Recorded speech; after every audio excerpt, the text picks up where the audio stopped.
السلام علیکم ورحمۃ اللہ وبرکاتہ، نحمده ونصلی علی رسوله الکریم، اما بعد فاعوذ باللہ من الشیطان الرجیم، بسم اللہ الرحمن الرحیم، رب اشرح لی صدری ویسر لی امری واحلل عقدۃ من لسانی یفقهوا قولی، سبحان اللہ وبحمدہ عدد خلقہ ورضا نفسہ وزنة عرشہ ومداد کلماتہ۔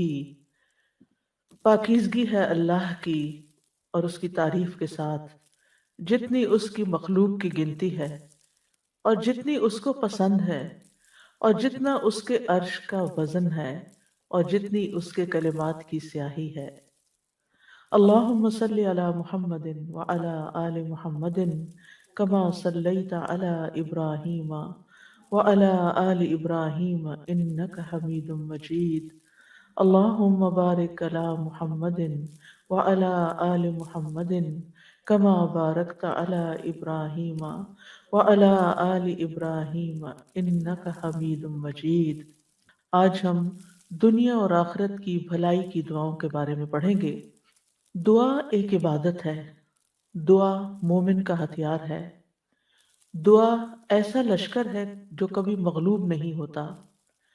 دعا ایسی چیز ہے جس کے ذریعے انسان اپنی مطلوبہ نعمتوں کو، مطلوبہ چیزوں کو حاصل کر لیتا ہے اور ان چیزوں سے بچ سکتا ہے جو اسے پریشان کرتی ہیں، خوف دلاتی ہیں، فکر میں ڈالتی ہیں۔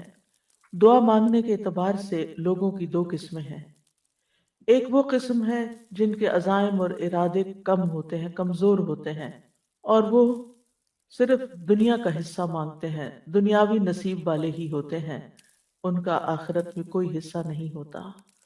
اور دوسری قسم کے لوگ وہ ہیں جو اللہ سبحانہ وتعالیٰ سے دنیا اور آخرت دونوں مانگتے ہیں۔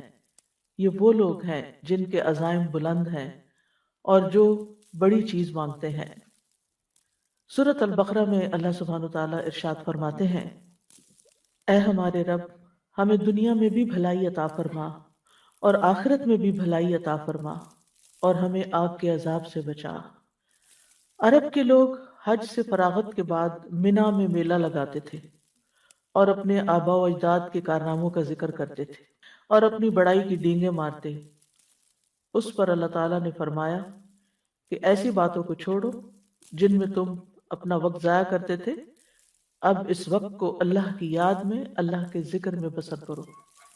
اسی لیے فرمایا فَإِذَا قَضَيْتُم مَّنَاسِكَكُمْ فَاذْكُرُوا اللَّهَ كَذِكْرِكُمْ آبَاءَكُمْ أَوْ أَشَدَّ ذِكْرًا۔ پھر جب تم اپنے حج کے مناسک پورے کر چکو تو اللہ کو یاد کرو جس طرح اپنے باپ دادا کو یاد کیا کرتے تھے، بلکہ اس سے بھی زیادہ یاد کرنا۔ فَمِنَ النَّاسِ مَن يَقُولُ رَبَّنَا آتِنَا فِي الدُّنْيَا وَمَا لَهُ فِي الْآخِرَةِ مِنْ خَلَاقٍ۔ پھر لوگوں میں سے بعض ایسے ہیں جو کہتے ہیں، اے ہمارے رب، ہمیں دنیا میں بھلائی دے دے اور ان کے لیے آخرت میں کوئی حصہ نہیں، کیونکہ ان کی اکثریت آخرت کو جانتی ہی نہیں۔ وَمِنْهُمْ مَن يَقُولُ رَبَّنَا آتِنَا فِي الدُّنْيَا حَسَنَةً وَفِي الْآخِرَةِ حَسَنَةً وَقِنَا عَذَابَ النَّارِ۔ اور بعض ایسے ہیں جو کہتے ہیں، اے ہمارے رب، ہمیں دنیا میں بھی بھلائی عطا فرما اور آخرت میں بھی بھلائی عطا فرما اور ہمیں آگ کے عذاب سے بچا۔ اولئک لہم نصیب مما کسبوا واللہ سریع الحساب۔ یہی وہ لوگ ہیں جن کے لیے اس میں سے حصہ ہے جو انہوں نے کمایا، اور اللہ بہت جلد حساب لینے والا ہے۔ تو کثرت ذکر کی نصیحت کے بعد اللہ سبحانہ وتعالیٰ نے صحیح دعا کرنے کی طرف توجہ دلائی۔ دونوں طرح کے لوگوں کی دعاؤں کا ذکر کر دیا تاکہ انسان سمجھ جائے کہ بہترین دعا کس کی ہے، جامع دعا کس کی ہے، فائدے والی دعا کس کی ہے۔ اور ویسے بھی ذکر کے بعد دعا کیونکہ قبول بھی ہوتی ہے، اس مناسبت سے بھی ذکر کے کثرت کے بعد دعا کرنے کا ذکر کہا گیا ہے۔ یعنی صرف اتنا ہی کافی نہیں کہ انسان اللہ تعالیٰ کی تعریف کرے اور حمد و ثنا کرے، بلکہ اپنی ضروریات کی چیزیں بھی مانگے، منہ کھول کر بول کر اللہ تعالیٰ کے سامنے اپنی حاجت رکھے، اپنی فریاد رکھے، اپنی ضرورت رکھے۔ اسی لیے ذکر اور پھر دعا، اور پھر ان لوگوں کی یہاں مذمت کی گئی کہ جن کی دعاؤں کا مرکز اور محور صرف اور صرف دنیا ہوتی ہے. وَهُمْ عَنِ الْآخِرَةِ هُمْ غَافِلُونَ، اور آخرت سے وہ غافل ہی رہتے ہیں، آخرت کے بارے میں کچھ نہیں مانگتے. یعنی ان کی دعاؤں کا جو بڑا حصہ ہے یا صرف ان کی دعائیں دنیا کے گرد گھومتی. اس معیار پر ہم سب کو بھی پرکھنا چاہیے کہ ہم سب سے زیادہ شدت کے ساتھ یہ پہلی دعا کیا مانگتے ہیں.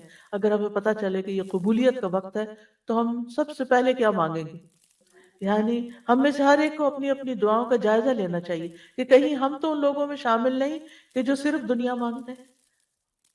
اور کیا واقعی ہمیں اپنی آخرت کی اور آخرت میں سے بھی بھلائی کے ساتھ آگ کے عذاب سے بچنے کی دعا ہمارے دل و دماغ پر ہے. تو یہاں ان لوگوں کی تعریف کی گئی ہے کہ جو ایسی دعا کرتے ہیں کہ جس میں وہ اپنی دنیا کی خیر بھی مانگتے ہیں، اپنی آخرت کی خیر بھی مانگتے ہیں، اور سب سے بڑے شر یعنی جہنم کی آگ اور جہنم کے عذاب سے بچنے کی دعا کرتے ہیں. تو اس میں دعا مانگنے کا ایک ادب اور سلیقہ بھی سکھا دیا گیا. آپ دیکھیے کہ یہاں پر صرف 3 آیتیں ہیں اور 3 آیتوں کے اندر بہت بڑا مضمون بیان کر دیا گیا. تو فرمایا فَإِذَا قَضَيْتُم مَنَاسِكَكُمْ، جب تم اپنے مناسک حج پورے کر چکو. حج پر بھی انسان کیوں جاتا ہے؟ اپنا فرض پورا کرنے کے لیے، عبادت کرنے کے لیے، اور انہی عبادتوں کا ایک حصہ دعا بھی ہے. یعنی ہم سب کے دل میں ہوتا ہے کہ ہم حج یا عمرے پر جائیں تو پہلا خیال کیا آتا ہے کہ وہاں جا کر دعائیں کریں گے، کیونکہ دعا بذات خود بھی عبادت ہے.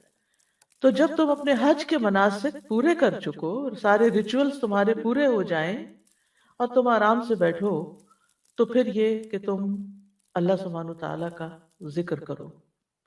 اور حج کے تمام مناسک کے دوران بھی ذکر کرنا چاہیے، اور جب مناسک پورے ہو جائیں تو اس کے بعد بھی رک کر دعا کرنی چاہیے. جیسے آپ دیکھیں طواف کے بعد کیا کرتے ہیں، 2 رکعت پڑھتے ہیں اور پھر آپ دعائیں کرتے ہیں. اسی طرح جب آپ کی سعی ہو رہی ہوتی ہے تو اس میں بھی آپ جہاں جہاں رکتے ہیں صفا مروہ پہ پھر دعائیں کرتے ہیں، اللہ کا ذکر کرتے ہیں، اور دوران سعی بھی. اور اسی طرح باقی منا میں، عرفات میں، ہر جگہ جو سب سے زیادہ جو چیز کی جاتی ہے، جو عبادت کی جاتی ہے، وہ دعا کی عبادت ہے. عرفہ میں آپ دیکھیے کہ نبی صلی اللہ علیہ وسلم نے ظہر اور عصر دونوں نمازوں کو اکٹھا کر دیا، یعنی قصر پڑھی اور جمع پڑھی. یعنی گویا جو فریضہ ہے اس سے مختصر ترین وقت میں فارغ ہو گئے، پھر مختصر سا خطبہ دیا، اور باقی زوال شمس سے لے کر طلوع شمس تک یا غروب شمس تک دعا ہی دعا کی. یعنی جو میجورٹی ٹائم تھا، وقت کا ایک بہت بڑا حصہ دعائیں ہی دعائیں. اس سے بھی اس اندازہ کر سکتے ہیں آپ کہ دعا کی کیا اہمیت ہے ہماری زندگی میں، اور ہمیں کتنی دعائیں کرنی چاہیے. اور پھر یہ کہ نسک میں نہ صرف یہ چلو آتے ہیں بلکہ جانور ذبح کرنا اور قربانی اور یہ تمام چیزیں بھی آتی ہیں. تو مراد یہ ہے کہ جب قربانی ہو جاتی ہے تو پھر ایک طرح سے حج کے سب تمام مناسک ادا ہو جاتے ہیں، اور اس وقت انسان اللہ کا ذکر کرے، یعنی حج سے فارغ ہونے کے بعد مراد ہے. اسی طرح جب ہم نماز سے فارغ ہو جاتے ہیں تو آخر میں ہماری سب سے اہم چیز دعا ہی ہوتی ہے. اور اس ذکر سے جو یہاں پر کہا گیا ہے اس سے مراد ایک تو منا کے دنوں کی تکبیرات ہے کہ سب سے زیادہ ذکر ان کا ہونا چاہیے، اللہ کی بڑائی بیان کرنی چاہیے. نماز کے بھی بعد سلام پھیر کر ہم سب سے پہلے کیا کہتے ہیں؟ اللہ اکبر. اسی طرح حج کے مناسک ادا کرنے کے بعد بھی اللہ اکبر. یعنی اگر اس عبادت کی ہمیں توفیق ہوئی ہے تو اس میں کسی غرور اور کسی بڑائی کی بات نہیں ہے، بلکہ ساری توفیق اللہ ہی کی دی ہوئی ہے، اور اللہ ہی کا ذکر ہے، اللہ ہی کی یاد ہے. اور اسی طرح حج کے تمام مقامات میں مسنون دعائیں پڑھنا ضروری ہے. تو اس میں علم کے ساتھ اگر انسان حج کرتا ہے تو پھر ان تمام سنتوں کو پورا بھی کرتا ہے اور پورا پورا فائدہ اٹھاتا ہے. اس لیے حج پر جاتے ہوئے سب کچھ سیکھ کر جانا چاہیے، دعائیں بھی یاد کر کے جانا چاہیے، اور اگر حافظہ کمزور ہو تو دعاؤں کی کتابیں ساتھ لے کے جانی چاہیے تاکہ کوئی چیز مانگنے سے رہ نہ جائے. کیونکہ نبی صلی اللہ علیہ وسلم کی دعائیں جامع ہوتی ہیں، ان میں سب کچھ ہمیں مل جاتا ہے. لہٰذا اگر وہ سب ہم مانگ لیں تو گویا ہم نے دنیا اور آخرت کی خیر مانگ لی. عربوں کا طریقہ یہ تھا کہ حج سے فارغ ہو کر اپنے آباء و اجداد کے کارناموں کا ذکر کرتے. ہر قبیلہ اپنے اپنے بڑے جو گزرے ہوئے شخصیتیں تھیں، جو سردار تھے، ان کا ذکر کرتے کہ انہوں نے یہ کارنامے کیے اور وہ کیے. حسب نسب پہ فخر ہوتا تھا، لیکن اللہ سبحانہ وتعالیٰ نے ہمیں اس سے بہتر چیز عطا کی، اور وہ کیا کہ جو اصل بڑائی کا مستحق ہے اللہ رب العزت، تم اس کو یاد کرو۔ کیونکہ عموماً یہ ہوتا ہے کہ جب ایک قبیلہ اپنے بڑے کا ذکر کرا، دوسرا اپنا، تیسرا اپنا، تو لوگوں کے درمیان اختلاف بھی ہوگا، جیلسی بھی ہوگی، اور کوئی سب لوگ نہیں خوش ہو سکتے۔ لیکن اللہ کا ذکر ایسی چیز ہے کہ جس پہ سب متفق بھی ہوں گے، اور وہ سب کے لیے خوشی کی بات، اور آپس میں ایک یونٹی بھی اس سے قائم ہوتی ہے۔ اور پھر یہاں پر یہ بھی کہا گیا وہ اشد ذکرہ، یعنی جتنا تم شدت سے ماں باپ دادا کا ذکر کرتے تھے، اللہ کا ذکر اس سے زیادہ کرنا ہے۔ یعنی بہت زیادہ سے مراد کثرت بھی، شدت سے مراد کثرت بھی، اور شدت سے مراد توجہ بھی، یعنی اس سے بھی زیادہ بہتر انداز میں تمہیں یہ ذکر کرنا ہے۔ فَمِنَ النَّاسِ مَن يَقُولُ رَبَّنَا آتِنَا فِي الدُّنْيَا وَمَا لَهُ فِي الْآخِرَةِ مِنْ خَلَاقٍ، لوگوں میں سے کوئی ایسا ہے جو کہتا ہے اے ہمارے رب ہمیں دنیا دے دے، دنیا کی بھلائیاں دے دے، اس کے لیے آخرت کا کچھ حصہ نہیں۔ یعنی یہاں کچھ سے مراد، یعنی کچھ لوگ ہیں جو یہ کرتے ہیں، اور اس دور میں مشرکین مکہ ایسا کرتے تھے، کیونکہ ان کے پاس کوئی دین نہیں تھا ایکٹیو شکل میں۔ کہتے تو تھے ہم دین ابراہیمی پر ہیں، لیکن وہ طور طریقے بھول چکے تھے، تو وہ آخرت کے تصور سے غافل تھے، آخرت کو نہیں مانتے تھے، یا آخرت کے حساب کتاب یا آخرت کی جزا سزا پر ان کا یقین نہیں تھا۔ وہ کہتے تھے وما ہی الا حیاتنا الدنیا نموت و نحیا وما یہلکنا الا الدہر، کہ ہماری زندگی بس یہ دنیا کی زندگی ہے، ہم اسی میں جیتے مرتے ہیں، اور زمانے کی جو رفتار ہوتی ہے اس کے ساتھ، یعنی وقت گزر جاتا ہے، جس کا وہ مر جاتا ہے، بات ختم۔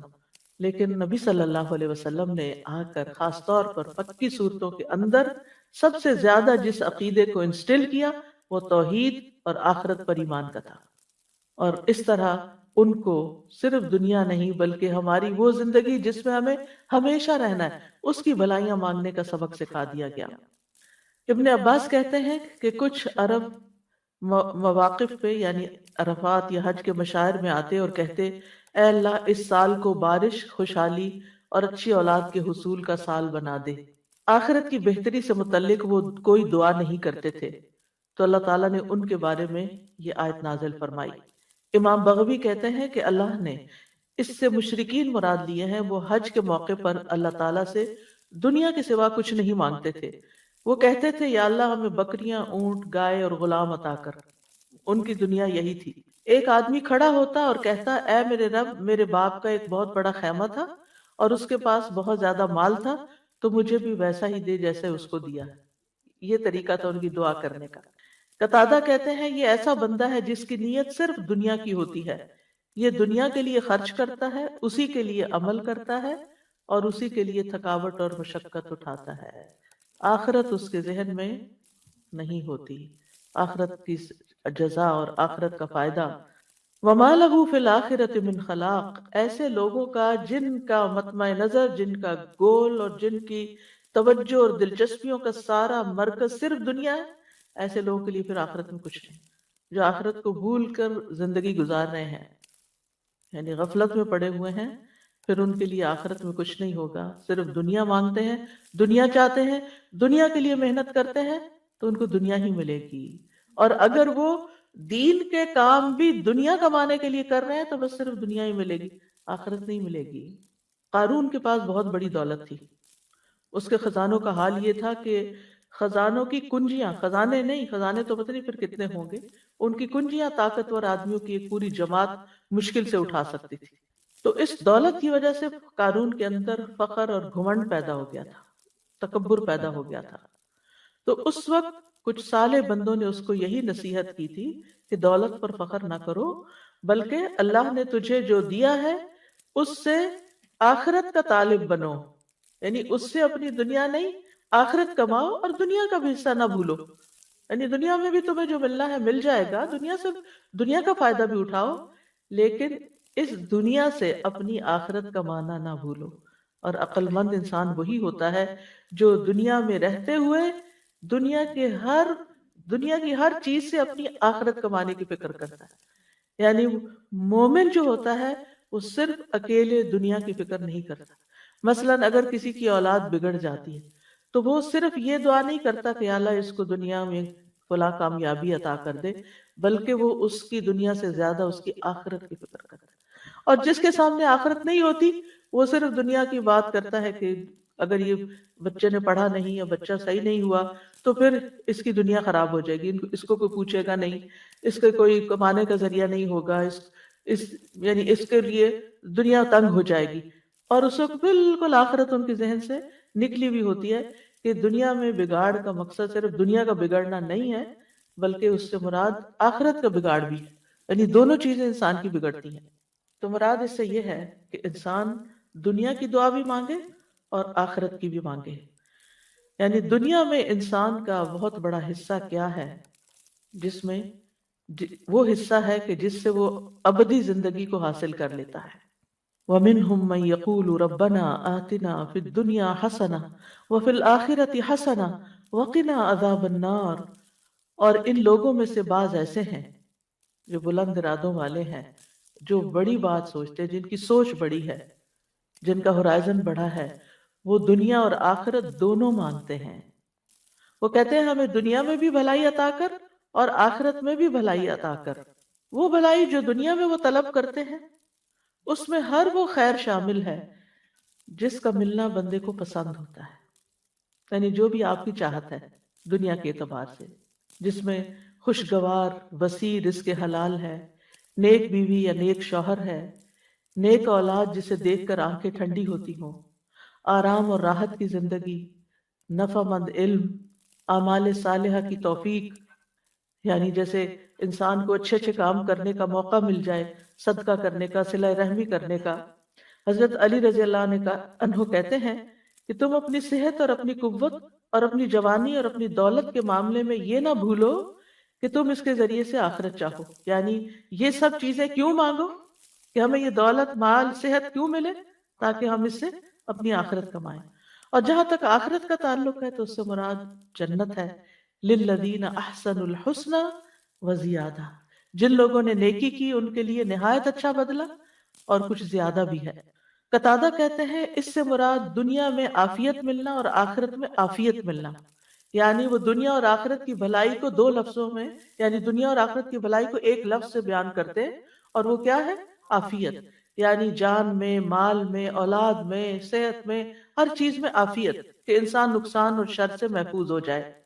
اور اس میں کوئی حرج کی بات نہیں کہ انسان اپنی آخرت کے ساتھ ساتھ دنیا میں جو چیزیں وہ چاہتا ہے وہ اس کو نصیب ہوں، اور اس میں مثلاً یہ کہ وہ اپنی ویل بینگ کے بارے میں، اپنی صحت کے بارے میں، اپنی طاقت کے بارے میں دعا کرتا ہے تو کوئی حرج نہیں، لیکن وہ اس کے بیک آف مائنڈ ضرور یہ بات ہونی چاہیے کہ اللہ تعالیٰ جو بھی مجھے دے میں اس سے پھر اپنی آخرت کے لیے، اللہ کی رضا کے لیے زیادہ کام کر سکوں۔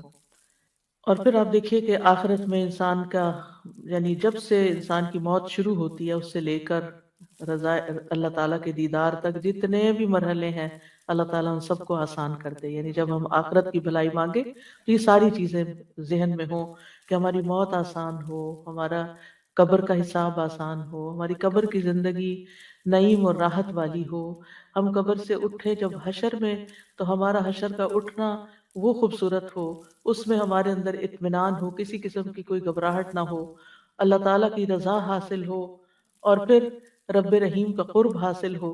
یہ تمام چیزیں اس میں آ جاتی ہیں۔ وقنا عذاب النار، اور ہمیں آگ کے عذاب سے بچا، یعنی آگ، یعنی ان اعمال سے ہماری حفاظت فرما اس دنیا میں جو ہمیں آگ کی طرف لے جانے والے ہوں، اور ہمیں بخشش عطا فرما تاکہ ہم آگ سے، یعنی ہمارے گناہ جو کوتاہیاں ہو جائیں ان کو معاف کر دے تاکہ ہماری آخرت میں آگ سے چھٹکارا ہو سکے۔ اولئک لہم نصیب، ایسے لوگوں کو حصہ ملتا ہے کس سے؟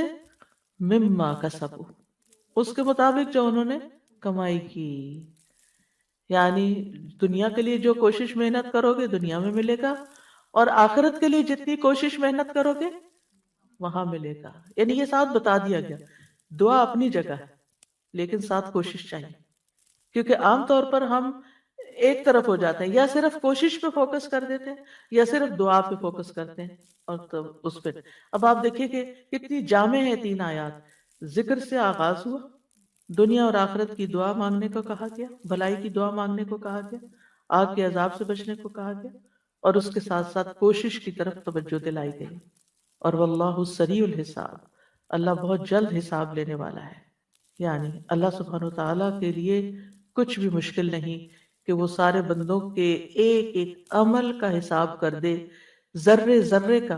وَمَن يَعْمَلْ مِثْقَالَ ذَرَّةٍ خَيْرًا يَرَهُ، یعنی جہاں کوشش کی بات ہوئی تو پھر ذرے کے برابر بھی اگر کوئی نیکی کرتا ہے تو وہ اس کو دیکھ لے گا، اپنے اعمال نامے میں پا لے گا، چھوٹی سے چھوٹی نیکی بھی۔ اور اگر گڑبڑ کی، کوئی غلط کام کیا، چھوٹی سے چھوٹی برائی بھی وہاں نظر آ جائے گی۔ تو اس لیے بہت ضروری ہے کہ انسان اس دعا کو اپنی زندگی کا حصہ بنا لے۔ یہ بہت ہی جامع اور کامل دعا ہے جس میں دنیا اور آخرت کی ساری چیزیں آ جاتی ہیں، اور یہ دعا اس قابل ہے کہ اسے اپنی باقی دعاؤں پر ترجیح دی جائے۔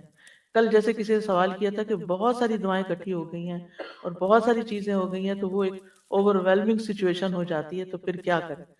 ٹھیک ہے، ان چیزوں کو بھی اپنے اپنے وقت پر رکھ کے پلان کریں، لیکن اگر کم سے کم ٹائم ہے تو پھر کیا مانگ لیں؟ جامع دعا مانگ لیں جس میں دنیا اور آخرت سب کچھ کور ہو گیا، سب کچھ بیچ میں آ گیا۔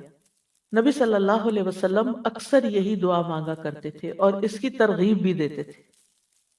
یعنی آپ کی کچھ دعائیں تو وقت کے مواقع کے ساتھ ساتھ ہوتی تھی، کچھ دعائیں آپ نمازوں کے بعد مانگتے تھے، لیکن کچھ دعائیں آپ بہت کثرت سے مانگتے تھے، یعنی ان کا حصہ زیادہ ہوتا تھا۔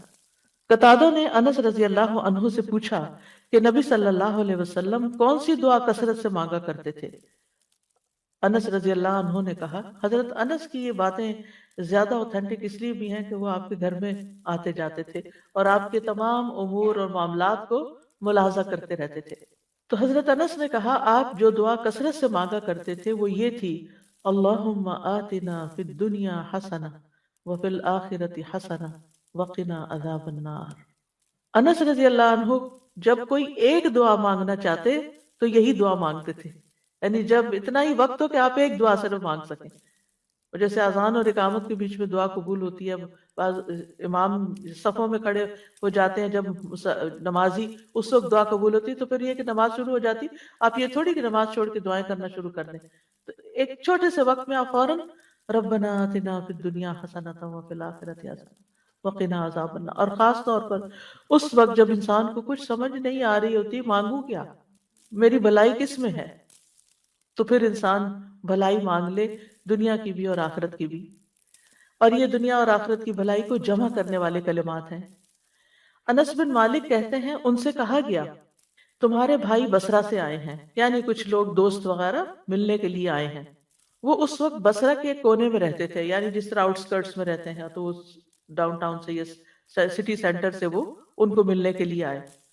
اس لیے آئے ہیں تاکہ آپ ان کے لیے اللہ سے دعا کریں، کیونکہ وہ صحابی تھے، طویل العمر تھے، اس وقت تک اکثر صحابہ فوت ہو چکے تھے، اور ظاہر ہے کہ صحابی بھی بہت جلیل القدر علم والے اور نبی صلی اللہ علیہ وسلم کی طویل صحبت پانے والے قریب ترین صحابہ میں سے تھے، تو ان کے پاس آئے کہ وہ ہمارے لیے دعا کریں۔ انہوں نے کہا اللہم اغفر لنا وارحمنا وآتنا فی الدنیا حسنہ وفی الآخرۃ حسنہ وقنا عذاب النار۔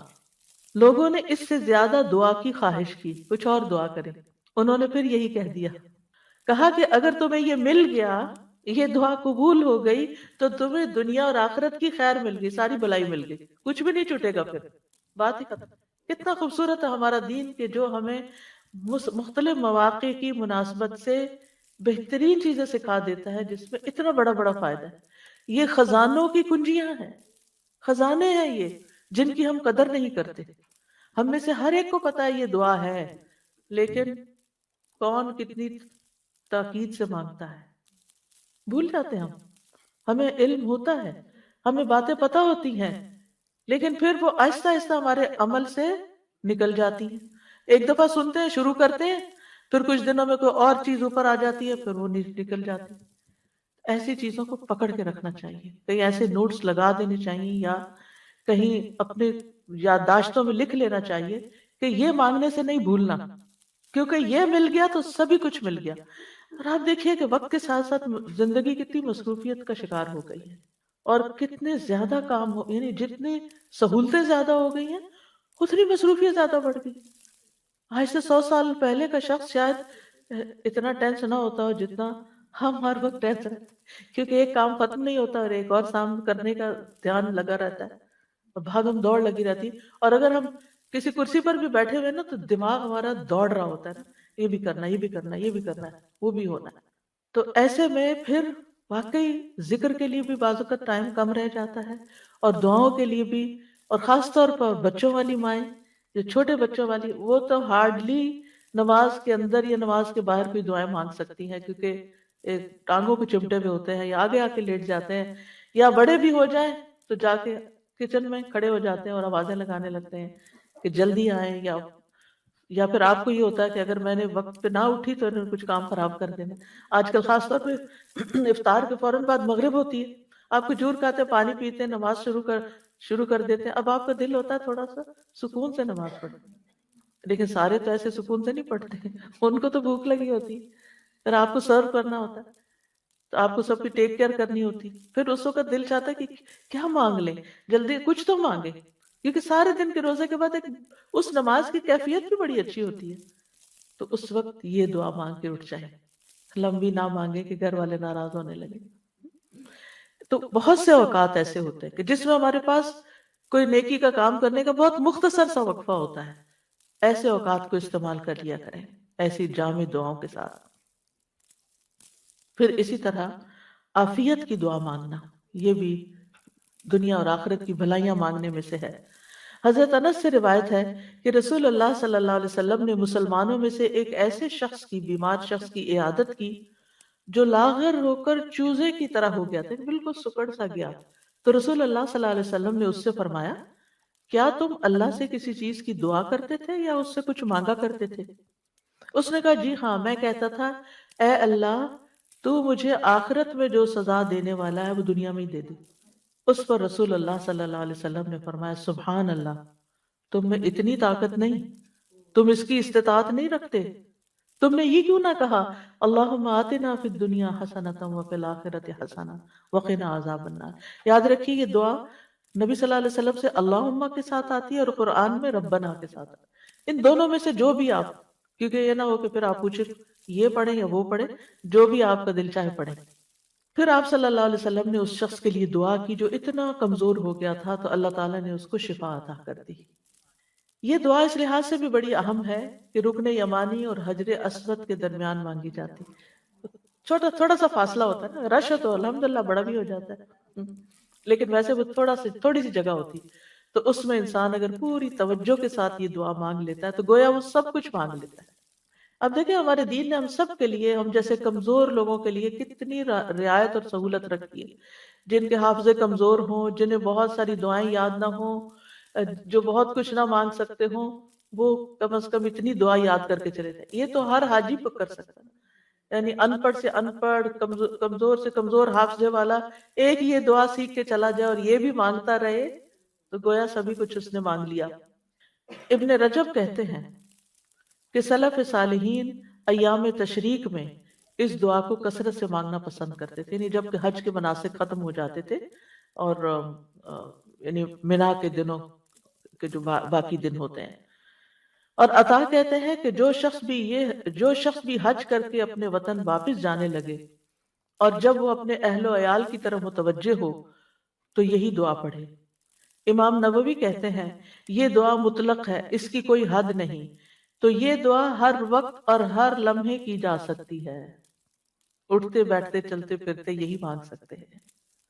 نماز میں، نماز کے علاوہ دیگر اوقات میں، دعا کو شروع کرتے وقت، دعا کے اندر، مریض کی شفا کے لیے بھی، اور باقی مواقع پر بھی، قبولیت کے اوقات میں، یعنی ہر موقع پر آپ یہ دعا پڑھ لیں۔ یعنی یہ دعا تو ہم میں سے ہر ایک کو لازماً زبانی یاد ہونی چاہیے تاکہ جب دل چاہے اس کو پڑھ لیں۔ تو بہرحال جو بھی اس کو پڑھے گا اور جتنی آپ کوشش کریں گے، محنت کریں گے اور اس کے ساتھ ساتھ نیک اعمال کریں گے، اللہ تعالیٰ دعائیں سنے گا۔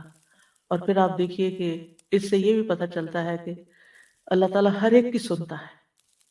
من الناس من یقول، صرف دنیا مانگتا ہے اور کوئی صرف دنیا اور آخرت دونوں مانگتا ہے. من الناس، لوگوں میں سے، یہ نہیں کہا مومنوں میں سے.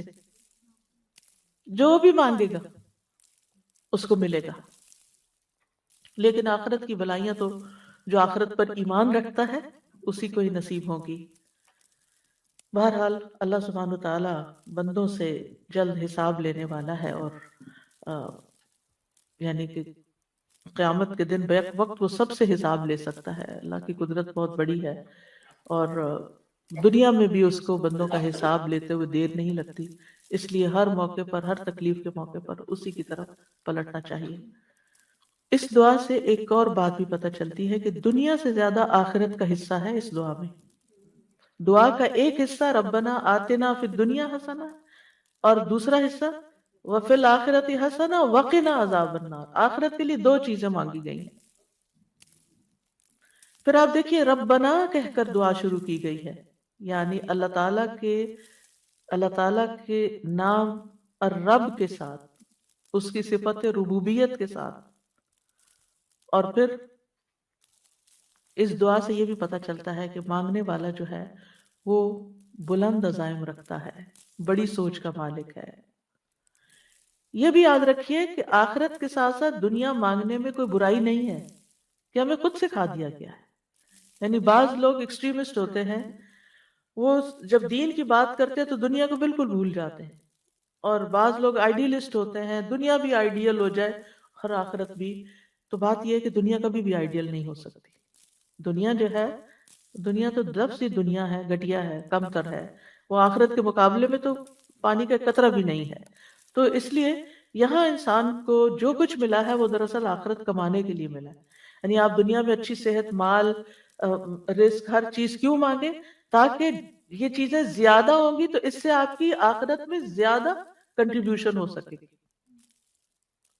ورنہ دنیا میں جتنا کچھ انسان کو ملتا ہے وہ سب کچھ استعمال نہیں کر سکتا. سب کچھ نہیں آپ استعمال کر سکتے. یعنی اگر آپ نے مانگ بھی لیا اور دنیا کٹھی بھی ہو گئی آپ کے پاس، آپ کو دنیا میں 10 گھر مل گئے رہنے کے لیے، کہاں کہاں رہیں گے؟ ایک ہی گھر میں رہیں گے نا. ورنہ زندگی پراگندہ ہو جائے گی، پریشان حال ہو جائیں گے. کچھ لوگ ہوتے ہیں نا، وہ کبھی یہاں رہتے ہیں، کبھی وہاں رہتے ہیں، کبھی کہیں جاتے ہیں، کبھی کہیں جاتے ہیں. کہیں چین ہے نہیں ان کو، کیونکہ زندگی میں مقصد کوئی نہیں ہے. ایک جگہ گھبرائے تو دوسری جگہ چل پڑے. تو دنیا کا حال تو یہ ہے کہ نہ ہو تب بھی مشکل، زیادہ ہو جائے تب بھی مشکل. ایک ٹانگ ادھر ایک ادھر. تو انسان کو دنیا مانگتے ہوئے جو بھی وہ دنیا کا حصہ مانگے گا برا نہیں سوچنا چاہیے، برا نہیں فیل کرنا چاہیے کہ ہائے میں دنیا مانگ رہا ہوں، ہاں یہ اچھا نیک انسان ہے، عابد، زاہد، پائس، یہ دنیا بھی مانگتا ہے. ہاں دنیا مانگتے ہیں، کیوں؟ اس لیے تاکہ دنیا میں ذلیل و خوار نہ ہو لوگوں کے ہاتھوں. اور دنیا اچھی ہوگی تو اس سے آخرت بھی اور اچھی ہو جائے. زیادہ مال ہوگا، زیادہ صدقہ خیرات کریں گے، زیادہ اچھی صحت ہوگی، زیادہ عبادت کریں گے، زیادہ روزے رکھیں گے، زیادہ نیکی کے کام کریں گے. زیادہ اولاد ہوگی تو، اور پھر وہ نیک بھی ہوگی تو زیادہ صدقہ جاریہ ہوں گے. یعنی جو چیز بھی آپ کی یہاں زیادہ ہوگی دنیا کی، اور آپ اس کو صحیح سے استعمال کریں گے تو وہ اتنا ہی زیادہ آپ کا آخرت کا حصہ بڑھتا چلا جائے گا. لیکن اگر کوئی شخص یہ ساری چیزیں صرف دنیا کی خاطر مانگتا ہے تو پھر نقصان ہے. یعنی وہ مال جو صرف دنیا کے کام آئے، وہ عزت جو صرف دنیا کی حد تک ہو، یہ پھر خسارے کا سودا ہے. اور اگر انسان دین کا بھی، اپنی دینداری کا بھی اظہار کرتا ہے لیکن اس کے پیچھے بھی نیت خراب ہے کہ اس کو عزت ملے، شہرت ملے، اس کا نام ہو، اس کو لوگ پسند کریں، لوگ اس سے محبت کریں، تو اس سے تو آخرت میں بھی کچھ نہیں ملنے والا. تو اس لیے انسان کو حسنہ مانگنی چاہیے، اور اس میں نیت پھر آخرت کمانے کی ہونی چاہیے. اور یہ بھی ہے کہ اپنی دعاؤں میں رغبت اور رہبت، امید اور خوف دونوں چیزیں شامل ہونی چاہیے جیسے اس دعا کے اندر ہے. اور آپ دیکھیے کہ قرآنی دعائیں جو ہیں وہ بڑی ہی جامع دعائیں ہیں، اور اس میں تمام مقاصد پورے ہوتے ہیں جن کی انسان اپنی دنیا اور آخرت کی فکر کرتا ہے. ہاں ان آیات سے یہ پتہ ضرور چلتا ہے کہ صرف دنیا طلب کرنے کی مذمت، صرف دنیا مانگنا برا ہے، کیونکہ دنیا کو آخرت پر ترجیح نہیں دینی چاہیے، لیکن ہماری کمزوری یہی ہے، بل تؤثرون الحیات الدنیا والآخرت خیر و ابقا، تم دنیا کی زندگی کو ترجیح دیتے ہو، حالانکہ آخرت کہیں بہتر اور زیادہ باقی رہنے والی ہے، اور آخرت کے مقابلے میں دنیا ہے بھی بہت قلیل۔ اگر آپ نے صرف دنیا مانگی اور بہت دنیا بھی مل گئی آپ کو، پھر بھی بہت تھوڑی ہے، کیونکہ قل متاع الدنیا قلیل والآخرت خیر لمن اتقى، آخرت تو تقوی کے ساتھ ملے گی، اور دنیا کی متاع تو جتنی بھی مل جائے وہ کم ہی ہے، کیونکہ ختم ہونے والی ہے، دنیا عارضی ہے اور آخرت ہمیشگی کا گھر ہے، اور اصل زندگی آخرت ہی کی زندگی ہے۔ وما هذه الحیات الدنیا الا لہو ولعب وان الدار الآخرۃ لہی الحیوان لو کانوا یعلمون، اور دنیا کی یہ زندگی نہیں مگر ایک دل لگی اور کھیل، اور بے شک آخری گھر یقیناً وہی اصل زندگی ہے۔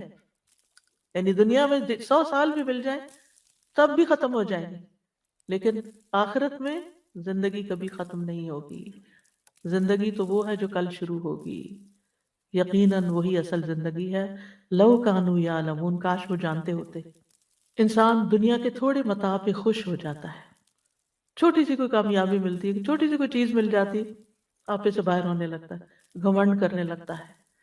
لیکن دنیا کی جو بھی چیز ہے، اللہ تعالیٰ فرماتے ہیں وَمَا الْحَيَاةُ الدُّنْيَا فِي الْآخِرَةِ إِلَّا مَتَاعٌ، وہ تھوڑے سے سامان کے سوا آخرت میں کچھ بھی نہیں۔ یعنی دنیا میں جو کچھ کمایا اگر اس سے آخرت نہیں بنائی تو سمجھے سب سب فنش، ہر چیز ختم۔ آخرت کو چھوڑ کر صرف دنیا کو محبوب رکھنا جو ہے یہ غفلت کا سبب بن جاتا ہے، غفلت کا باعث ہو جاتا ہے۔ یعنی جو شخص دنیا میں ہوتے ہوئے آخرت نہیں سوچتا وہ غافل شخص ہے، اور جو صرف دنیا چاہتا ہے اس کو آخرت میں کچھ نہیں ملتا۔ وَمَا لَهُ فِي الْآخِرَةِ مِنْ خَلَاقٍ، سورۃ الاسراء میں اللہ تعالیٰ فرماتے ہیں من کان یرید العاجلۃ عجلنا له فیہا ما نشاء لمن نرید ثم جعلنا له جہنم یصلاها مذموما مدحورا، جو شخص اس جلد ملنے والی دنیا کا ارادہ رکھتا ہے ہم اس کو اس میں جلدی دے دیں گے، جو چاہیں گے، سب کچھ نہیں، جتنا ہم چاہیں گے اور جس کے لیے چاہیں گے، سب کو بھی نہیں دیں گے جو بھی یہ مانگ رہے ہیں۔ پھر ہم نے اس کے لیے جہنم تیار کر رکھی ہے جس میں وہ داخل ہوگا مذمت کیا ہوا، دھتکارا ہوا۔ کیوں؟ کیونکہ اس کی ساری کوششوں، طلب تڑپ، محبت کا فوکس صرف دنیا تھی۔ تو دنیاوی غرض سے اگر کوئی شخص عمل کرتا ہے، نیک عمل بھی چاہے کرے، لیکن دنیا حاصل کرنے کے لیے، تو ایسے شخص کو آخرت میں کچھ حصہ نہیں ملے گا۔ لیکن اگر کوئی شخص آخرت کو حاصل کرنے کے لیے دنیا کے کام بھی کرتا ہے تو اس کی دنیا میں سے بھی آخرت کو حصہ مل جائے گا، لیکن محض دنیا کی خاطر نیک اعمال کرنے والے آخرت میں خسارے میں ہوں گے۔ اور اس کے لیے وہ حدیث ہے مشہور، ام سلمہ کہتی ہے میں نے نبی صلی اللہ علیہ وسلم سے کہا ہشام بن مغیرہ صلہ رحمی کرتا تھا، مہمانوں کی میزبانی کرتا تھا، غلاموں کو آزاد کرتا تھا، کھانا کھلاتا تھا، اگر وہ اسلام کا دور پاتا تو مسلمان بھی ہو جاتا، کیا یہ اعمال اس کو فائدہ دیں گے؟ آپ نے فرمایا نہیں، وہ تو یہ سب کچھ دنیا کے لیے دیتا تھا تاکہ دنیا میں اس کا چرچا ہو، اس کی شہرت ہو، وہ دنیا کی تعریف چاہتا تھا۔ اس نے ایک دن بھی یہ نہیں کہا رب اغفر لی خطیئتی یوم الدین، اے میرے رب بدلے کے دن میری خطاؤں کو معاف کر دینا۔ تو ہونا کیا چاہیے، اس طرح کے جتنے بھی ہم کام کریں، چیریٹی کے کام کریں، لوگوں کی خدمت خیال رکھیں، ساتھ ہی دل میں دعا کرتے رہیں اور دل کا دھیان اس طرف رہے کہ اللہ اس کا صلہ مجھے آخرت میں عطا کرنا اور اس کے بدلے میرے گناہ معاف کر دینا۔ یعنی صدقہ کرنے کی ایک نیت کیا ہونی چاہیے کہ اللہ اس کے بدلے میرے گناہ معاف ہو جائیں، کیونکہ صدقہ گناہوں کی آگ کو ٹھنڈا کرتا ہے، اللہ تعالیٰ کے غضب کو ٹھنڈا کرتا ہے کہ جو بندے میں بھڑکتا ہے گناہوں کی وجہ سے۔ رسول اللہ صلی اللہ علیہ وسلم نے فرمایا اس امت کو عظمت و رفعت، دین و نصرت اور زمین میں اقتدار کی خوشخبری دے دو، یعنی یہ امت بہت اوپر بھی جائے گی۔ سو جو ان میں سے آخرت کا عمل دنیا کے لیے کرے گا اس کا آخرت میں کوئی حصہ نہیں ہوگا۔ یعنی تمہیں دنیا ملے گی لیکن ایسا نہ ہو کہ آخرت والے اعمال بھی دنیا کمانے کے لیے کرنے لگو۔ سورۃ نازعات میں آتا ہے فَأَمَّا مَن طَغَىٰ وَآثَرَ الْحَيَاةَ الدُّنْيَا فإن الجحیم ہی المأویٰ، جس نے سرکشی کی، دنیا کی زندگی کو ترجیح دی، تو جہنم اس کا ٹھکانہ ہوگی۔ دنیا کی طلب انسان کو بعض اوقات گمراہی کے راستے پر لے جاتی ہے، یعنی انسان اللہ کے راستے پر نہیں چل سکتا جب اس کی دنیا کی خواہشات بڑھ جاتی ہیں، اور بعض اوقات وہ دنیا سے ایسی محبت کرنے لگتا ہے کہ آخرت کے بارے میں کوئی ذکر بھی کر دے تو اس کو برا لگتا ہے کہ آپ ہر وقت موت کی باتیں کرتے ہیں، آپ جنت کی باتیں کرتے ہیں، جہنم کی باتیں کرتے ہیں۔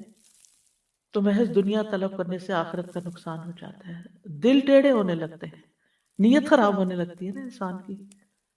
اور پھر جو لوگ دنیا سے محبت کرتے ہیں ان کے دل بزدل ہو جاتے ہیں، وہ بزدل ہو جاتے ہیں، ان کو موت سے ڈر لگنے لگتا ہے، ان کو چھوٹی چھوٹی پریشانی، چھوٹے چھوٹے حادثے ان کو خوف زدہ کر دیتے ہیں، یعنی چھوٹا سا بھی کوئی نقصان ہوتا ہے تو ان کے اوپر پہاڑ بن کے گرتا ہے، کیونکہ ان کو کیا ڈر لگ جاتا ہے کہ ہماری دنیا بگڑنے لگی۔ لیکن جس شخص کو آخرت کا غم لگ جاتا ہے نا، دنیا میں اس کا کوئی بڑے سے بڑا بھی نقصان ہو تو وہ کیا سوچتا ہے، دنیا ہی تو ہے، حقیر متاع ہی تو ہے، اگر اس پہ صبر کے بدلے اللہ اس سے آخرت میں بہتر دے دے تو میں سٹل خسارے میں نہیں ہوں، میرا کچھ بھی نہیں گیا۔ اولاد کا نقصان ہو، جان مال، کسی بھی چیز کا، ہر چیز میں مومن کیا کہتا ہے، انا للہ و انا الیہ راجعون، یہ چیز گئی ہے، ہم بھی اللہ کے ہیں، ہمیں بھی چلے جانا ہے۔ تو وہ اس کا غم لگا کر نہیں بیٹھ جاتا، وہ غم پالنے نہیں لگ جاتا، وہ پھر بھی اٹھتا ہے اور کچھ کرتا ہے کیونکہ اس نے بھی آگے جانا ہے۔ صرف جانے والوں کے غم میں روتے رہنا ہی عقل مندی نہیں، کیونکہ ہم نے بھی جانا ہے، وہ چلے گئے اپنا کما کے، ہمیں بھی کچھ کمانا ہے، تو اس وقت کو ادھر ادھر ضائع نہیں کرنا۔ پھر اسی طرح یہ ہے کہ دنیا کی حقیر چیزوں کے بندے نہیں بننا چاہیے۔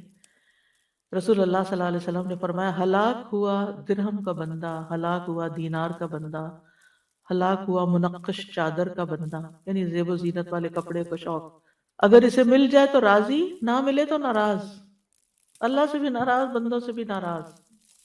یہ ہیں مال کے بندے، اللہ کرے یہ ہلاک ہو جائے، سر نگوں ہو کر گر پڑے، اگر اسے کانٹا چبھے تو کوئی نہ نکالے۔ نبی صلی اللہ علیہ وسلم نے ایسے بندے کے لیے بد دعا کی۔ ابن عباس کہتے ہیں اللہ نے دنیا کو 3 حصوں میں تقسیم کیا ہے، ایک حصہ مومن کے لیے، ایک حصہ منافق کے لیے، اور ایک حصہ کافر کے لیے۔ وہ کہتے ہیں مومن آخرت کے لیے زیادہ راہ لیتا ہے، یعنی مومن دنیا، جتنی دنیا اس کے پاس زیادہ آتی ہے اتنی وہ آخرت بنا لیتا ہے۔ منافق اس دنیا سے دنیا کی زینت اختیار کرتا ہے، یعنی منافق کے پاس جب مال و دولت آتا ہے تو وہ کیا سوچنے لگتا ہے، اور زیادہ گھر کی ڈیکوریشن کیسے کر لوں، اور زیادہ لباس مہنگا کیسے خریدوں، اور زیادہ، یعنی وہ اپنے مال کا ایک بڑا حصہ صرف دنیا کی زیب و زینت میں ہی لگاتا چلا جاتا ہے۔ اور کافر خوب عیش کرتا ہے، بس دنیا اس کے لیے عیش و عشرت کا مقام ہے، دنیا اس لیے کماتا ہے تاکہ دنیا میں عیش کر سکے۔ اور آپ اپنے آگے پیچھے دائیں بائیں ہر طرف دیکھتے ہیں کہ لوگ بہت سا کام، بہت سی محنت کیوں کرتے ہیں، تاکہ ایک لگزوریس لائف گزار سکیں۔ لگزوریس لائف ایک ہوتی ضرورت کی زندگی کہ اللہ تعالیٰ مشکل سے بچا کے آسانی والی زندگی دے تاکہ انسان اپنی عبادت، اپنے کام، اپنے سارا کچھ اچھے سے کر سکے۔ اور ایک ہے عیش و عشرت والی زندگی کہ زیادہ کام ہو تاکہ زیادہ عیش و عشرت ہو۔ اور یہی وجہ ہے کہ آپ دیکھیں کہ ایسے لوگوں کا جو آخرت سے غافل ہو کر جیتے ہیں، ان کے مال کا بڑا حصہ کہاں جاتا ہے؟ سوچئے کہاں جاتا ہے؟ انٹرٹینمنٹ، یعنی کھانا صرف ضرورت کا کھانا نہیں، بلکہ کھانے میں ایسی چیزوں کا انتخاب جو صرف ایک زبان کا ٹیسٹ ہو یا ایک انٹرٹین کرتی ہوں۔ پھر اس کے بعد اوقات اگر فارغ ہیں تو وہ کس کام میں جاتے ہیں نہیں پتا، ووکیشنز، اور ووکیشنز میں بھی ایسی جگہوں کا انتخاب جہاں نہ انسان اپنی نگاہوں کی حفاظت کر سکے اور نہ ہی اپنے دین کی حفاظت کر سکے اور نہ اپنی، اور پھر اسی طرح باقی لباس اور باقی چیزیں۔ تو مومن دنیا کی عیش و عشرت کے پیچھے نہیں ہوتا، وہ اپنے وقت کو قیمتی سمجھتا ہے۔ وہ اگر ووکیشن پر جاتا بھی ہے تو غور و فکر کے لیے وہ ایسی جگہوں کا انتخاب کرتا ہے کہ جہاں وہ جا کر اپنے ایمان میں اور اضافہ کر کے آئے، جہاں وہ کچھ نیا سیکھ کر آئے۔ یعنی مومن کے لیے کہیں ووکیشن پہ جانا منع نہیں ہے، اور بلکہ کہا گیا سیرو فی الارض، زمین میں چلو پھرو، دیکھو کیسے ہوا پچھلی قوموں کے مجرموں کا انجام، چلو پھرو، اللہ کی نشانیوں پر غور کرو. ایسی ویکیشن منع نہیں ہے، کیونکہ اس میں ہم کس کے لیے حصہ لے رہے ہیں؟ آخرت کے لیے حصہ لیں. لیکن اگر صرف عیش و عشرت، جیسے جو وہ لوگ جن کے دل اللہ کے خوف سے خالی ہوتے ہیں، وہ ایسی جگہوں پر زنا اور شراب اور ہر طرح کے حرام کام کرنے کے لیے ان کو کھلی چھٹی ملتی ہے، تو اس چیز کی پوچھ ہوگی، اس پہ پکڑ ہے. اور ایک اور بہت سوچنے کی بات، وہ کیا؟ مالک بن دینار کہتے ہیں آپ دنیا کے لیے جتنا غم کریں گے اسی حساب سے آپ کے دل سے آخرت کی فکر نکل جائے گی. کیونکہ ایک دل ہے نا، آپ نے اس میں کیا بھرنا ہے. اگر دنیا کا غم بھر لینا ہے تو آخرت کا غم نکل جائے گا. جتنا جتنا دنیا کا غم بھرے جا رہے ہیں بھرے جا رہے ہیں، آخرت کا غم نکلے جا رہا ہے نکلے جا رہا ہے. اور اگر آپ آخرت کا غم لگا لیں گے تو دنیا کا غم نکلنا شروع ہو جائے گا. دنیا کے غموں سے نبٹنے کا یہی طریقہ ہے، ورنہ یہ دنیا اپنے ہر اچھے برے طریقے سے آپ کو غمگین ہی کرتی. بہت ساری نعمتیں مل جائیں وہ بھی غمگین کر دیتی ہیں کہ یہ پرانی ہو جائیں گی، یہ ختم ہو جائیں گی. یہ ان چیزوں کا ملنا بھی غم. اولاد مل جاتی ہے تو یہ تھوڑی ہوتا کہ صرف آپ خوش ہوتے ہیں. جتنے خوش ہوتے ہیں نا، اسے 10 سے زیادہ فکر کرتے ہیں اور غمگین بھی ہوتے ہیں. اسی طرح مال، کوئی دنیا کی کوئی بھی چیز لے، ہے جو گھٹیا، ادنا، کمتر، تو پھر اس کی کوئی بھی چیز غم، رنج، فکر، کانٹوں سے پاک نہیں ہے. یہاں ہر چیز کے ساتھ مسائل ہیں. تو اس لیے پھر انسان آخرت کا فکر لگا لے، آخرت کا غم لگا لے. اور جب آخرت کے غم ہوں گے تو انسان کہے گا یہ دنیا یہ 4 دن کی بات ہے مشکل وقت گزر جائے گا، نکل جائے گا، ختم ہو جائے گا. دنیا میں نہ کوئی بیماری ہمیشہ رہنے والی ہے، نہ کوئی مسئلہ ہمیشہ رہنے والا ہے، نہ کوئی بھوک افلاس ہمیشہ رہنے والا ہے. کچھ بھی ہمیشہ رہنے والا نہیں. یہ سب کچھ موت کے ساتھ ختم ہو جائے گا. لیکن موت کے بعد کوئی مسئلہ پیش آ گیا تو آپ اکیلے ہیں بھگتنے کے لیے، وہاں کوئی ساتھ نہیں، اور وہ ختم بھی نہیں ہونے والا. وہ پھنس گئے مصیبت میں. ایک جنازہ جا رہا تھا تو آپ نے فرمایا مستریح و مستراح. مستریح یا راحت پانے والا، مستراح جس سے راحت پائی جائے. مستریح مومن ہوتا ہے جو دنیا کے غموں، فکروں، پریشانیوں، تکلیفوں، بیماریوں، ہر چیز سے نجات پا کر اللہ کی رحمت میں ڈھانپا جاتا ہے. آگے اس کے لیے فرشتے استقبال کرنے والے، اس کی نورانی شکلوں والے، اس کی جان نکالنے والے، اس کو روح و ریحان ان کی خوشخبری دینے والے. قبر اس کے لیے بہت وسیع باغ کی طرح، اور اس کے لیے آرام اور راحت اور نعیم، اور پھر رب کی رضا کی خوشخبری جنت کو دکھا دیا جائے گا. مستریح وہ دنیا میں نہیں جانا واپس، غموں کا گھر. وہ دنیا میں رہنے کو پسند ہی نہیں کرے گا. ہاں سوائے ایک کے جو شہید ہو کر آئے، وہ ایک دفعہ بھیجے وہی لذت پا کر آؤں اللہ کی راہ میں جان دینے کی جو پہلے پائی. باقی کوئی جو مومن وہاں جس کو اچھا استقبال مل گیا، بس اس کی تو عیش ہو گئی. اب عیش ہی عیش ہے. پھر قیامت کے دن اٹھے گا، وہاں راحت ہے، اللہ تعالیٰ سے ملاقات انتہائی خوشگوار ہے. اور پھر اس کے بعد حساب کتاب، میزان پہ نبی صلی اللہ وہ جو حوض کوثر پر نبی صلی اللہ علیہ وسلم سے ملاقات ہے. پل صراط میں آنکھ جھپکتے کی دیر میں گزر گئے. پھر آگے جنتیں، راحتیں، نعمتیں، اللہ کا دیدار، کیا کچھ ہے مومن کے لیے. مستریح. اور دوسرا ہے مستراح. وہ کون ہے؟ جو مرتا ہے تو لوگوں کو سکون ملتا ہے، لوگوں کی زندگی آرام میں آتی ہے. کیونکہ اس نے اتنا فساد مچایا ہوا ہوتا ہے فرعون کی طرح دنیا میں، کہ جب ایسے فرعون دنیا سے جاتے ہیں، ایسے فسادی لوگ دنیا سے جاتے ہیں، ایسے فسادی لوگ گھر سے نکلتے ہیں، تو گھر والے شکر کرتے ہیں، اللہ تیرا شکر ہے تو نے اٹھا لیا اس بندے کو، ہماری جان آسان ہو گئی. ایسے نہ بنے کہ لوگ آپ کے مرنے کی دعائیں کرنے لگے، لوگوں کے فائدے کے بنے، لوگوں کے کام کے بنے. کچھ لوگ ایسے ہوتے ہیں جن کی زندگیاں گھر والوں نے حرام کی ہوئی ہوتی، اور بعض اوقات صرف ایک خاتون یا ایک مرد کی وجہ سے وہ زندگی حرام. ابیوسو ہسبینڈ، یعنی کوئی کام سیدھا نہیں، کوئی بات سیدھی نہیں، ہر بات پہ گالیاں گلوچ، مار کٹائی، لڑائی جھگڑے. آپ یقین کریں اس وقت روزے سے ہوں، یعنی شاید ہی کوئی دن، یا پھر شاید ہی کوئی یعنی مہلت ایسی جاتی، یعنی وقت ویک ایسا جاتا ہے کہ جس میں اس قسم کی باتیں نہ سننے کو ملیں، کہ جس میں خواتین اپنے ہسبینڈس کی برائیاں اور ان کی تکلیفیں یا ساس کی برائیاں یا کسی اور کی، یعنی لوگوں نے لوگوں کو ہی دکھی اور پریشان کر کے رکھا ہوا ہے. لوگوں نے لوگوں کی زندگی حرام کی ہوئی ہیں. گھر میں لڑائیاں، بچوں کی طرف سے پریشانیاں، لگتا ہے کہ کوئی گھر خالی نہیں ہے اس سے.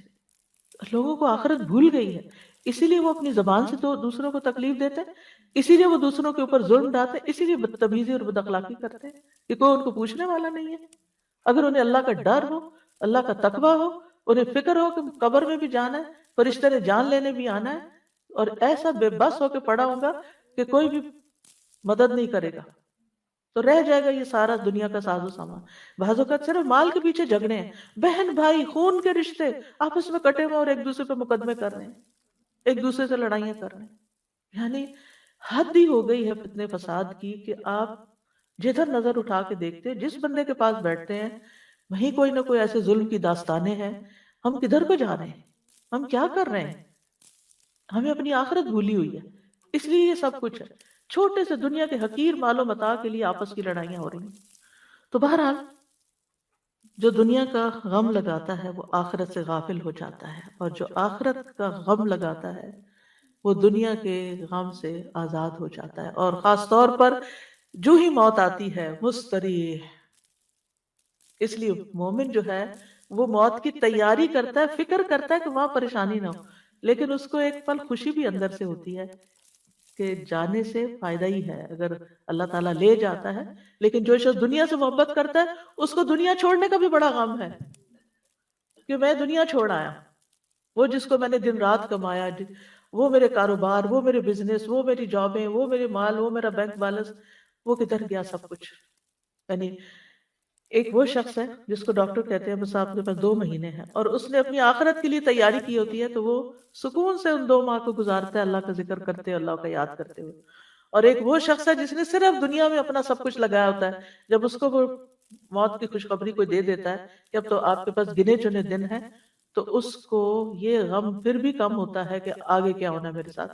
اس کو پھر یہ غم ہوتا ہے کہ میرے پیچھے اس مال کا کیا ہوگا، ہائے افسوس میں اس سے فائدہ نہ اٹھا سکا جس کے لیے میں نے چوری کی، ڈاکے ڈالے، غضب، لوگوں کے مال غصب کیے، حرام کھایا، اور ظلم اور زیادتی کے ساتھ میں نے اپنی زندگی گزاری.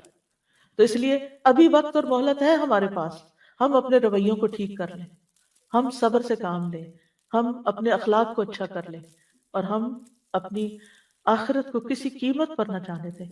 جو ہمارا حصہ نہیں بنتا، جو ہمارا مال نہیں، اس کے اوپر ہم نظر ہی نہ رکھیں. ظلم اور زیادتی کے ساتھ کسی کا مال ہتھیانے کی کوشش نہ کریں، جھوٹ بول کر کسی سے کچھ حاصل نہ کریں، اور اگر سچ بول کر اپنا بھی کچھ جاتا ہے تو جو رزق آپ کی قسمت میں ہے وہ آپ کے پاس آئے گا.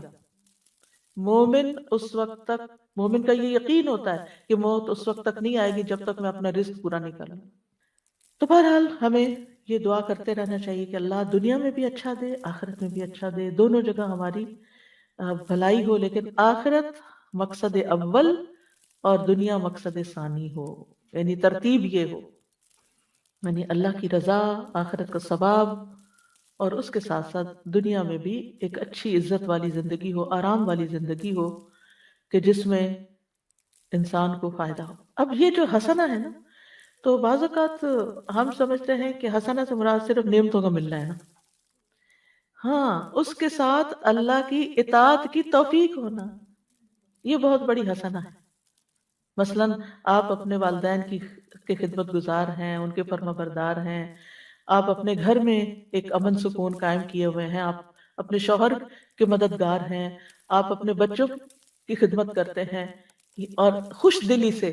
یاد رکھیں یہ کام سب کو کرنے پڑتے ہیں کسی نہ کسی درجے میں، تھوڑا یا زیادہ، لیکن ایک وہ ہے جو خوشی سے کرتا ہے، اجر کی نیت سے کرتا ہے، اور ایک وہ ہے جو مارے بندے کرتا ہے اور کر کے ضائع کرتا ہے.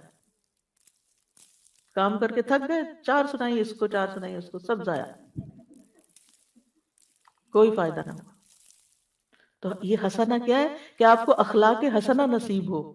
جب ہم مانگتے ہیں ربنا آتنا فی الدنیا حسنہ، ساری بلائیں اچھا اچھا اخلاق دے اللہ، تاکہ ہم تھکے بھی تو تیری خاطر صبر کریں، ہمیں کوئی تکلیف پہنچے تو تیری خاطر صبر کریں، فوراً چنک کے جواب نہ دیں. ایک یعنی بعض لوگ ہوتے ہیں اتنی سی بات برداشت نہیں کرتے، ذرا سی بات برداشت نہیں کرتے، کسی نے ذرا سا کچھ کہہ دیا فوراً پلٹ کے جواب، اور ایسا جواب کے پہلے سے بھی زیادہ دوسرے کا دل جلا دیا۔ تو ان عادتوں پر بھی قابو پانے کی ضرورت ہے، کیونکہ یہیں سے آگ، آپ دیکھیں آگ کی جو تیلی ہوتی ہے، ماچس یہاں تو کم ہی ہوتی ہے، لیکن ماچس جو ہوتی ہے وہ کتنی چھوٹی سی ہوتی ہے، لیکن کتنے بڑے بڑے فساد کر جاتی ہے۔ بعض اوقات انسان کے منہ سے نکلی ہوئی چھوٹی سی بات ہوتی ہے، لیکن ایسی آگ لگاتی ہے دوسروں کو کہ ہر چیز ہی جل کے رہ جاتی ہے، گھر برباد ہو جاتے ہیں، طلاقیں ہو جاتی ہیں، گھر ٹوٹ جاتے ہیں، ایسی ہی چھوٹی سی تیلی لگانے سے۔ تو اگر اللہ نے آپ کو بولنے کی طاقت دی ہے تو اس کو صحیح سے استعمال کریں۔ اور پھر آپ دیکھیے کہ جب انسان اپنی آخرت کی فکر کرتا ہے نا تو اس کی دنیا خود ہی سنورنے لگتی ہے۔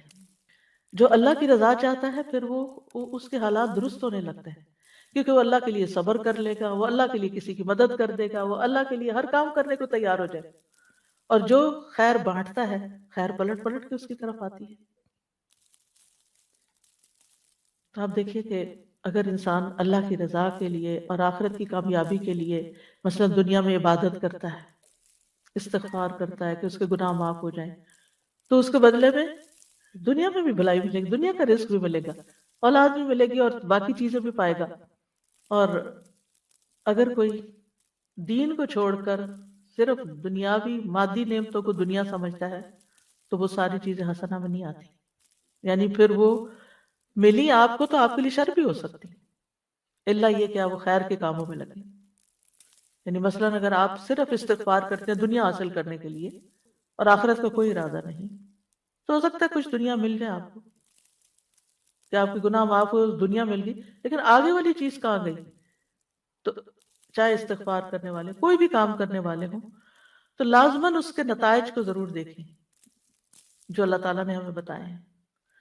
تو بہرحال کہنے کا مطلب یہ ہے کہ جب دنیا کی بھلائیاں مانگیں تو دنیا میں یعنی دنیاوی اغراض غالب نہیں ہونے چاہیے۔ امام غزالی کہتے ہیں اگر انسان کی نیت میں دنیاوی مقصد غالب ہے، یعنی کسی بھی کام کے لیے، تو اس کا کوئی اجر نہیں ہوگا آخرت میں، اور اگر دینی مقصد غالب ہے تو اسی حساب سے اس کو اجر ملے گا، جتنی جتنی نیت تھی اس کی اللہ سے پانے کی۔ یعنی عبادات میں جیسے روزہ ہے تو صرف اس لیے نہیں رکھے کہ صحت اچھی ہو جائے گی روزے رکھ لیتے ہیں، نماز ہے اس لیے نہیں کہ اچھا 2 تراویح کھڑے ہو کے پڑھتی ہوں تو زیادہ کیلوریز برن ہوں گی، یہ نہیں دل میں ہونا چاہیے۔ اگر خیال آ بھی گیا تو فوراً جھٹکے اور کہنے قوموا للہ قانتین۔ تو اگر اللہ کی عبادت اور اطاعت میں اللہ کی رضا حاصل کرنے کا غلبہ ہے، یعنی وہ اجر پانے کا زیادہ ہے تو ہی اجر ملے گا، ورنہ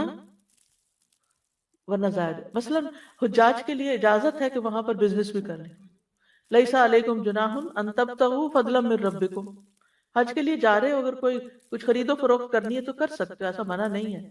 بعض لوگ بازار جانے کو انتہائی کنڈیم کرتے ہیں، ایسا نہیں ہے، آپ جا سکتے ہیں، آپ کی ہمت ہے تو آپ جائیں، آپ کو وقت ملا تو آپ جائیں۔ آپ اگر کچھ خریدتے ہیں، کچھ یہاں سے لے جاتے ہیں سیل کرنے کے لیے، سیل کر کے کچھ نفع کما کے اس سے کچھ اپنے خرچ پورے کرتے، کوئی منع نہیں۔ لیکن اگر آپ جاتے ہی صرف اس نیت کے لیے ہیں، آپ کہتے ہیں مجھے اپنا بزنس کرنا اور میں حج بھی کر لوں گا، تو یہ نہیں ہونا چاہیے، ٹھیک ہے نا؟ یعنی عبادت کے جو دنیاوی فائدے ہیں وہ ہمارا مقصد اول نہیں ہونا چاہیے، وہ مقصد ثانی ہونا چاہیے۔ ایمان والوں کے لیے تو ہر عمل کے نتیجے میں دنیا اور آخرت دونوں کی خیر آتی ہے، ایمان والوں کو یہ فائدہ نصیب ہوتا ہے۔ وَقِيلَ لِلَّذِينَ اتَّقَوْا مَاذَا أَنزَلَ رَبُّكُمْ قَالُوا خَيْرًا لِلَّذِينَ أَحْسَنُوا فِي هَذِهِ الدُّنْيَا حَسَنَةٌ لِلَّذِينَ أَحْسَنُوا فِي هَذِهِ الدُّنْيَا حَسَنَةٌ وَلَدَارُ الْآخِرَةِ خَيْرٌ وَلَنِعْمَ دَارُ الْمُتَّقِينَ۔ جو لوگ تقوی اختیار کرتے ہیں، جنہوں نے تقوی اختیار کیا، ان سے کہا گیا تمہارے رب نے کیا نازل فرمایا؟ تو انہوں نے کہا بہترین بات ان لوگوں کے لیے جنہوں نے بھلائی کی، اس دنیا میں بڑی بھلائی ہے اور آخرت کا گھر بہت بہتر ہے، اور یقیناً تقوی والوں کے لیے اچھا گھر ہے، یعنی آخرت کا گھر۔ اللہ کے دوستوں کے لیے دنیا اور آخرت دونوں کی خوشخبریاں ہوتی ہیں۔ الا ان اولیاء اللہ لا خوف علیہم ولا هم یحزنون، سنو اللہ کے دوستوں کو نہ کچھ خوف ہوگا نہ غمگین ہوں گے۔ کون ہے اللہ کے دوست؟ الذین آمنوا وکانوا یتقون، وہ جو ایمان لائے اور وہ تقوی اختیار کرتے ہیں۔ لہم البشری فی الحیات الدنیا، ان کے لیے دنیا کی زندگی میں بھی خوشخبری ہے، وفی الآخرہ، آخرت میں بھی خوشخبریاں ہیں۔ لا تبدیل لکلمات اللہ، اللہ کی باتیں نہیں بدلتی، اللہ کی باتیں بالکل سچی ہیں۔ ذالک هو الفوز العظیم، یہ ہے عظیم الشان کامیابی، یہ سب سے بڑی کامیابی ہے، اور یہ مومن کو ہی ملتی ہے، کیونکہ مومن کے لیے دنیا کی نعمتیں حرام تھوڑی ہیں۔ قل من حرم زینۃ اللہ التی اخرج لعبادہ والطیبات من الرزق قل ہی للذین آمنوا فی الحیاۃ الدنیا خالصۃ یوم القیامہ، کہہ دیجیے اللہ کی وہ زینت جو اس نے اپنے بندوں کے لیے پیدا کی اور رزق میں سے پاکیزہ چیزیں کس نے حرام کی؟ کہہ دیجیے یہ چیزیں دنیا کی زندگی میں ان لوگوں کے لیے جو ایمان لائے، اور قیامت کے دن بھی خالصتاً ان کے لیے ہوں گی۔ اور پھر آپ دیکھیں کہ جب یہ دونوں دعائیں آپ مانگتے ہیں تو اللہ تعالیٰ دونوں ہی قبول کرتا ہے۔ جابر کہتے ہیں رضی اللہ عنہ، میں نے نبی صلی اللہ علیہ وسلم سے سنا، آپ فرماتے تھے رات میں ایک گھڑی ایسی ہے جو مسلمان بندہ اس کو پا لیتا ہے، اس میں وہ دنیا اور آخرت کی کسی بھی خیر کا سوال کرتا ہے، اللہ تعالیٰ وہ بھلائی اس کو ضرور عطا کر دیتا ہے۔ اس لیے رات کو جب سائڈ بدلے کچھ نہ کچھ مانگ لیا کریں، کیا پتہ یہی وہ گھڑی ہو۔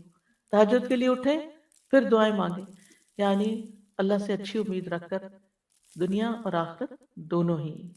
پھر اسی طرح آپ دیکھیں کہ کسی کو دنیا کی دعا دینا منع نہیں، خالی دنیا کی دعا دینا منع نہیں، زیادہ بہتر ہے کہ آپ اس طرح دعا دیا کریں، اللہ تعالیٰ آپ کو دنیا اور آخرت کی تمام بھلائیاں عطا کرے، اور یہ اسی دعا کا ترجمہ ہے بیسیکلی، ٹھیک ہے۔ لیکن جب آپ دنیا کی بھی بھلائی کی کسی کو دعا دینا تو اس سے مقصد یہی ہو کہ یہ نعمتیں اس کو جو ملے اس سے ہی اپنی آخرت کما لے، یہ ٹولز ہیں آخرت کے لیے۔ حضرت انس کہتے ہیں نبی صلی اللہ علیہ وسلم ہمارے ہاں تشریف لائے، وہاں میری والدہ اور میری خالہ ام حرام کے سوا کوئی نہیں تھا، یعنی دو مرد دو عورتیں، نبی صلی اللہ علیہ وسلم اور حضرت انس اور دو خالہ، یعنی امی اور خالہ۔ آپ نے فرمایا کھڑے ہو جاؤ میں تمہیں نماز پڑھاؤں۔ فرض نماز کے وقت کے علاوہ کی نماز تھی، نفل نماز سے، تو آپ نے جماعت سے نماز پڑھائی ہوتی، جیسے آج کل ہم تراویح پڑھتے ہیں، اور کچھ لوگ جماعت مسجد میں پڑھ کے آ جاتے ہیں گھر اور پھر گھر تراویح پڑھ لیتے ہیں، ایسا بھی کیا جا سکتا ہے۔ پھر آپ صلی اللہ علیہ وسلم نے ہمارے سب گھر والوں کے لیے دنیا اور آخرت کی تمام بھلائیوں کی دعا کی، یہ آپ کی سنت، آپ کا طریقہ ہے نا، کسی کے گھر جائیں تو اس گھر میں آپ اس طرح نماز بھی پڑھ سکتے ہیں اور گھر والوں کو دعا بھی دے سکتے ہیں۔ اس کے بعد میری ماں کہنے لگی اللہ کے رسول صلی اللہ علیہ وسلم یہ آپ کا چھوٹا سا خدمت گزار ہے، اس کے لیے خصوصی دعا کریں، یعنی حضرت انس۔ تو آپ نے میرے لیے ہر بھلائی کی دعا کی، میرے لیے آپ نے جو دعا کی اس کے آخر میں یہ تھا اللہم اکثر مالہ و ولدہ و بارک لہ فیہ، اے اللہ اس کا مال اور اس کی اولاد زیادہ کر اور اس کے لیے ان میں برکت ڈال دے، یعنی آخر میں دعا کا یعنی صرف دنیا کی یہ دو تین چیزیں مانگی۔ تو یہ دعا دینے کا طریقہ بھی آنا چاہیے، یعنی دوسروں کو ہم سب سے بہترین تحفہ جو دے سکتے ہیں وہ دعا کا تحفہ ہے، اور دل سے دینی چاہیے، صرف تکلفاً اور رسماً نہیں ہونی چاہیے۔ اور پھر یہ کہ دنیا اور آخرت کی ہر بھلائی کی دعا کرنی چاہیے، اور اس کے علاوہ کوئی خاص دعا آپ کسی کو دینا چاہے تو وہ بھی دے سکتے ہیں۔ اب دنیا کی بھلائی میں کیا کیا چیزیں شامل ہیں خاص طور پر، یعنی پہلے کچھ اس کا ذکر تو ہو چکا ہے اجمالی طور پر، لیکن اب ٹو دا پوائنٹ چند باتیں کروں گی۔ سب سے پہلے یہ کہ سب سے بڑی دولت اور نعمت دنیا میں اسلام ہے، دین ہے۔ الحمدللہ اللہ نے ہمیں یہ دولت عطا کی ہے، ہمیں مسلمان پیدا کیا، ہمیں دین دیا، اس کے لیے ہمیں اللہ سے دعا کرنی چاہیے کہ اللہ ہمیں دین کا نفع مند علم عطا فرمائے، یہ سب سے بڑی دولت ہے۔ ایمان کے بعد جو دولت مانگنی چاہیے وہ ربی زدنی علما ہے، یہ مل گیا آپ کو، آپ کے علم میں اضافہ ہوتا گیا تو نتیجہ کیا ہوگا، آپ کے نیک اعمال زیادہ ہوتے جائیں گے۔ علم سرمائے کی طرح ہے، جتنا مال زیادہ ہوگا نا اتنا آپ زیادہ خرید سکتے ہیں کوئی چیز، جتنا علم زیادہ ہوگا اتنی آپ کو نیکیاں کرنے کے زیادہ طریقے پتہ چل جائیں گے کہ کیا کیا کرنا ہے۔ اس لیے علم حاصل کرنے کے حریص ہونا چاہیے، اور علم کی مجالس کا حریص ہونا چاہیے۔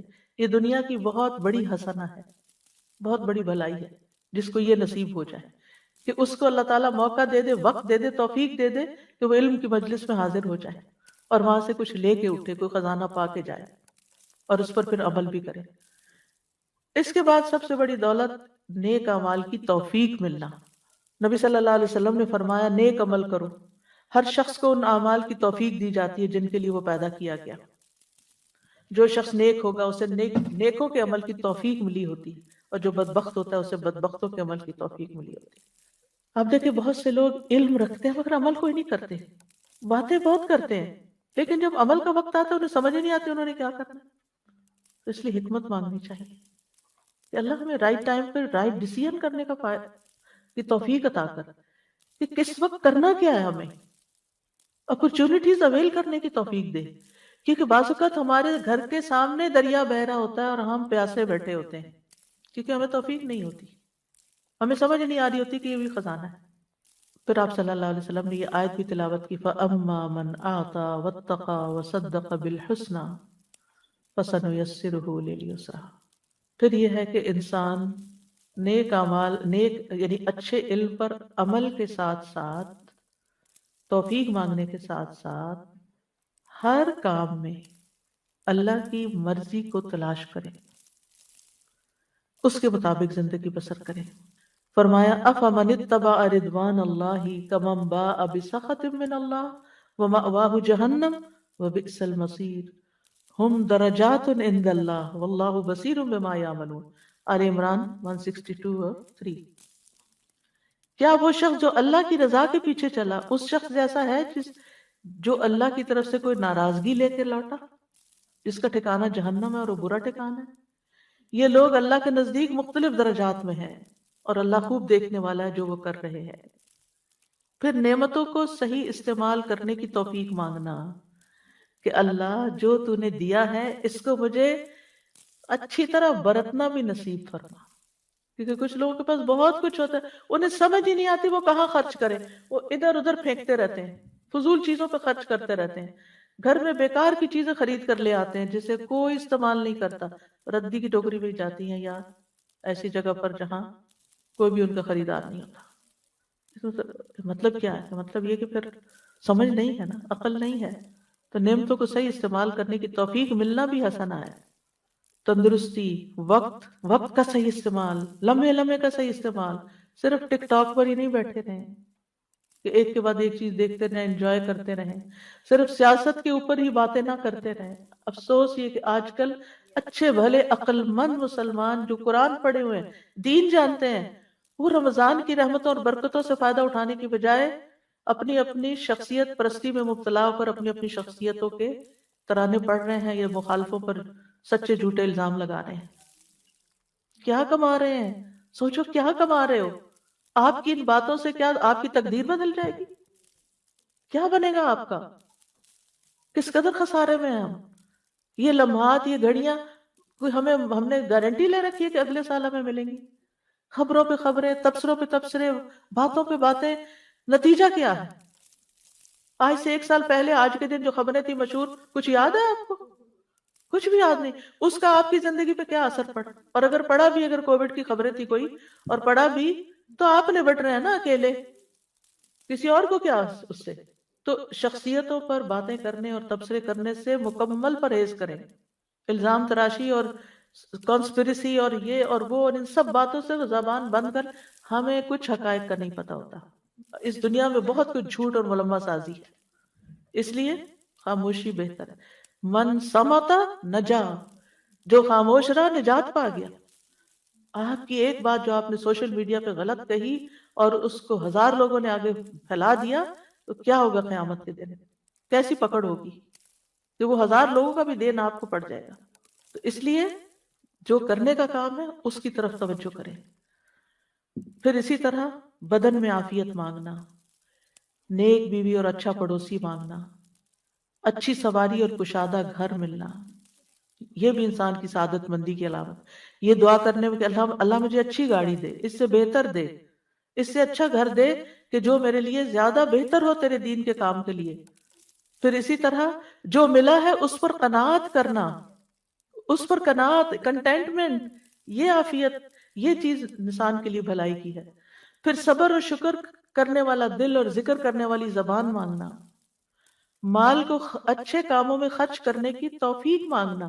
جب بھی مال آئے نا ایک عادت بنا لیں، جب کچھ آپ کے پاس آئے فوراً نیت اللہ ایک دعا کی، اللہ اسے بہترین جگہ لگوانا، بہترین جگہ استعمال کروں جو تجھے راضی کر دے۔ تو آپ دیکھیں گے اللہ تعالیٰ آپ کو ایسے ایسے راستے دکھائے گا، آپ حیران ہو جائیں گے۔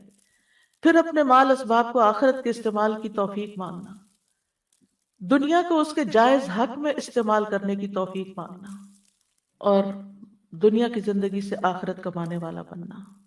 پھر موت کے آخرت کی بھلائی میں کیا ہے؟ موت کے وقت آسانی مانگنا، یا اللہ موت کی سختیاں آسان کر دینا۔ پھر موت کے وقت کی خوشخبریاں ملنا، قبر کشادہ ہونا، قبر کی نعمتیں ملنا، حشر کا دن آسان ہونا، لا يحزنهم الفزع الاکبر، ایسے لوگ بھی ہوں گے جو اس بڑی گھبراہٹ کے دن بالکل گھبراہٹ میں نہیں ہوں گے، امن چین میں ہوں گے۔ حشر کے دن معافی کا پروانہ مل جانا، تمہیں معاف کر دیا گیا، جاؤ جنت میں، حوض کوثر کا پانی مل جانا، عرش کا سایہ ملنا، نامہ اعمال دائیں ہاتھ میں ملنا، پل صراط تیزی سے عبور کرنے کی توفیق مل جانا، جنت میں داخلہ اور جہنم سے بچاؤ مل جانا، جنت میں رب کا دیدار نصیب ہونا، کیونکہ اہل جنت کو اللہ کے دیدار سے زیادہ کوئی چیز عزیز نہیں ہوگی، سب نعمتیں بھول جائیں گے جب وہ اللہ کو دیکھیں۔ اللہ ہمیں ان کو شامل کر لے۔ ربنا آتنا فی الدنیا حسنہ وفی الآخرۃ حسنہ وقنا عذاب النار۔ اللہم انی اسألک العافیۃ فی الدنیا والآخرہ، اللہم انی اسألک العفو والعافیۃ فی دینی ودنیای واہلی ومالی، اللہم استر عوراتي وآمن روعاتي، اللہم احفظنی من بین یدی ومن خلفی وعن یمینی وعن شمالی، وأعوذ بعظمتك أن أغتال من تحتي، اللهم اغفر لنا وارحمنا وارزقنا، اللهم إنا نعوذ بك من ضيق الدنيا وضيق يوم القيامة، اللهم إنا نعوذ بك من الكسل والهرم وسوء الكبر وفتنة الدنيا وعذاب القبر، اللهم أصلح لي ديني الذي هو عصمة أمري، وأصلح لي دنياي التي فيها معاشي، وأصلح لي آخرتي التي فيها معادي، واجعل الحياة زيادة لي في كل خير، واجعل الموت راحة لي من كل شر، اللهم إني أسألك خير المسألة وخير الدعاء وخير النجاح وخير العمل وخير الثواب وخير الحياة وخير الممات، وثبتني وثقل موازيني وحقق إيماني وارفع درجاتي وتقبل صلاتي واغفر خطيئتي، وأسألك الدرجات العلى في الجنة، اللهم إني أسألك فواتح الخير وخواتمه وجوامعه وأوله وظاهره وآخره وظاهره وباطنه والدرجات العلى من الجنة، آمين. اللهم إني أسألك خير ما آتي وخير ما أفعل وخير ما أعمل وخير ما بطن وخير ما ظهر والدرجات العلى من الجنة، آمين. اللهم إني أسألك أن ترفع ذكري وتضع وزري وتصلح أمري وتطهر قلبي وتحسن فرجي وتنبر قلبي وتغفر لي ذنبي، وأسألك الدرجات العلى من الجنة، آمين. اللهم إني أسألك أن تبارك في نفسي وفي سمعي وفي بصري وفي روحي وفي خلقي وفي خلقي وفي أهلي وفي محياي وفي مماتي وفي محياي وفي مماتي وفي عملي، فتقبل حسناتي، وأسألك الدرجات الأولى من الجنة، آمين.